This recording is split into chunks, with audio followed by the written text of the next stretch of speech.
사회적으로 핫한 이슈를 키워드로 알아보는 핫키워드 시간입니다. 김민지 캐스터, 안녕하세요. 안녕하세요. 네, 신용대출금리뿐만이 아니라 주택담보대출금리까지 이 대출금리가 줄줄이 오르고 있는데요. 그런데 우리가 이자 좀 깎아주세요라고 요구할 수도 있다는 거 알고 계신가요? 핫키워드에서 살펴봅니다. 네, 은행에서 대출을 처음 신청할 때 본인의 신용 상태에 따라 금리가 정해지는데 이후에 따로 인하 요구도 할 수 있다고요? 네, 대출을 받은 뒤에 고객의 신용이 더 좋아졌다면 고객 입장에서는 이자 그대로 내는 건 좀 억울할 수 있는데요.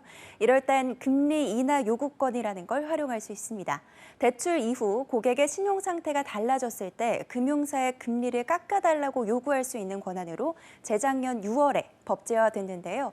개인이나 자영업자, 중소기업도 신청이 가능하고요. 은행은 물론 저축은행, 카드사, 보험사에서도 다 시행하고 있습니다.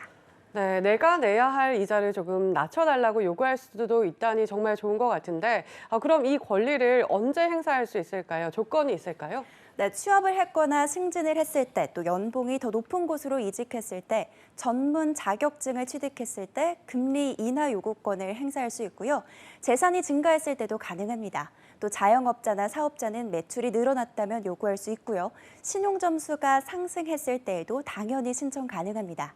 요즘 같은 금리 상승기에는 본인의 신용 점수로 수시로 확인을 하고 점수가 크게 올랐다면 금리 인하 요구권을 행사해서 대출 이자를 줄이는 게 좋습니다. 이런 경우에는 보통 준비해야 할 서류나 이런 것들도 참 많을 것 같은데요. 은행을 방문해서 신청하면 되나요? 네, 의외로 간단합니다. 코로나19 시국인 만큼 대면과 비대면 방식으로 모두 할 수 있는데요.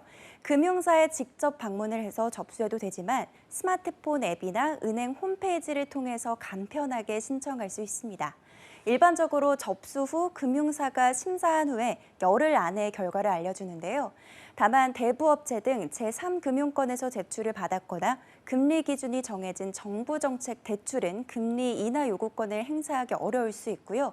일부 금융사에 따라서 대출 기간 내에 최대 2번만 신청할 수 있고 한 번 신청한 후에는 6개월 이내에 추가 신청이 불가능합니다. 네, 그런데 이런 조건에 해당된다고 해서 무조건 받아들여지진 않을 것 같은데 어떤 차이가 있을까요? 네, 지난해 대형 은행들이 금리 인하 요구권을 받아들인 비율을 보니 40%대에서 90%까지 천차만별이었는데요.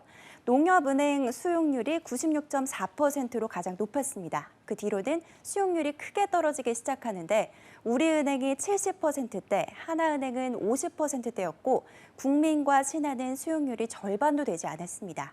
이 차이가 발생하는 근본적인 이유는 은행들의 통계 집계 방식이 달라졌는데요.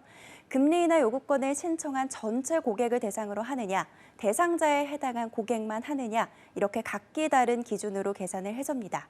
그렇다고 인하된 이자 총액이나 단순 고객 수 비교 역시 은행마다 고객 규모가 달라서 정확하진 않습니다. 네, 기준도 다르고 통계치마저 들쑥날쑥인데 소비자를 위해서 통일된 기준이 필요한 게 아닐까요? 네, 맞습니다. 은행마다 기준 등이 달라서 소비자가 이해하고 적극적으로 활용하기 어렵다는 지적이 있어 왔는데요. 그래서 금융당국과 은행권이 금리 인하 요구권 운영 개선을 위한 논의에 들어갔습니다. 은행마다 제각각인 신청 요건과 심사, 수용 기준 등을 통일할 걸로 보입니다. 네, 은행마다 적용 기준이 다르면 소비자의 불만이 늘어날 수밖에 없을 것 같은데요. 앞으로 어떤 방향으로 논의가 이뤄질까요?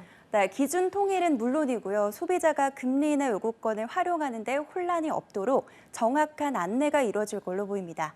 예를 들어 우대금리를 받은 경우 금리 인하가 제한될 수 있다라거나 대출을 받은 지 3개월이 지나지 않은 차주는 금리 인하 요구권 신청이 불가능하다 등의 잘못된 정보 전달이 발생하지 않도록 사전에 명확하고 통일된 기준을 만든다는 겁니다. 무엇보다 대출 기간 주기적으로 금리 인하 요구권에 대해서 안내를 하거나 신용 점수가 오른 고객에게 금리 인하 요구권을 알리는 방안 등을 살피기로 했습니다. 네, 만약 금리 인하 요구권을 활용할 수 있는 조건을 갖고 계신가요? 그렇다면 조금이라도 이자 부담을 줄일 수 있는 금리 인하 요구권 꼭 서둘러서 챙기시길 바라겠습니다. 자, 지금까지 핫키워드 김민지 캐스터였습니다. 고맙습니다.